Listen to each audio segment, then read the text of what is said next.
भाईंदर पूर्व आणि पश्चिमेला जोडणारा सध्या एकमेव भारतरत्न स्वर्गीय इंदिरा गांधी उड्डाणपूल या पुलावरील प्रचंड वाहतूक कोंडीला अखेर दिलासा मिळण्याची शक्यता निर्माण झाली आहे। मेट्रो मार्गाखाली भाईंदर पूर्वेकडील दीपक हॉस्पिटलपासून गोल्डन नेस्ट उड्डाणपुलाला जोडणारा आणि रेल्वे मार्ग ओलांडून भाईंदर पश्चिमेकडे जाणारा पर्यायी उड्डाणपूल साकारण्याच्या आशा पुन्हा पल्लवित झाल्या आहेत। MMRDAने मंगळवारी सोशल मीडिया प्लॅटफॉर्म एक्सवर केलेल्या पोस्टमुळे हा रखडलेला प्रकल्प पुन्हा एकदा चर्चेत आलाय। हा उड्डाणपूल पुरेशा जागेअभावी सिंगल लेनचा असल्याची माहिती सूत्रांकडून मिळते। मात्र तरी हा पूल इंदिरा गांधी उड्डाणपुलावरील वाहतुकीला मोठा पर्याय ठरणार आहे। या पुलासाठी परिवहन मंत्री प्रताप सरनाईक यांनी MMRDAच्या तत्कालीन आयुक्त संजय मुखर्जी यांच्याकडे निधीची मागणी केली होती। 14 जून 2023 रोजी या प्रस्तावाला मंजुरी देत पुलाची व्यवहार्यता तपासून निविदा प्रक्रिया राबवण्याचे आदेश देण्यात आले होते।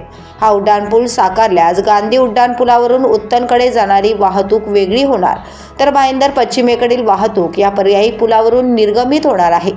यामुळे काशीमीरा नाका ते भाईंदर पश्चिम दरम्यानचा सध्या 15 ते 20 मिनिटांचा प्रवास अवघ्या 7 ते 8 मिनिटात पूर्ण होण्याची शक्यता वर्तवली जाते।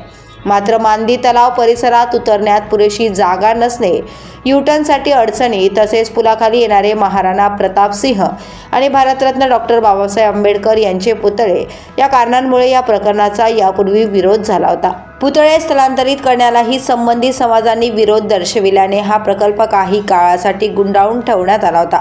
तरीही कमी जागेत उभारण्यात आलेल्या पश्चिम उपनगर आणि ठाण्यातील उड्डाणपुलांचा दाखला देत परिवहन मंत्र्यांनी हा पूल उभारण्याची मागणी सातत्याने लावून धरली आणि आता MMRDAच्या ताज्या पोस्टमुळे भाईंदर पूर्व पश्चिमेला जोडणारा हा महत्त्वाचा पर्यायी उड्डाणपूल खरंच साकार होणार का, याकडे आता सर्वांचे लक्ष लागले आहे।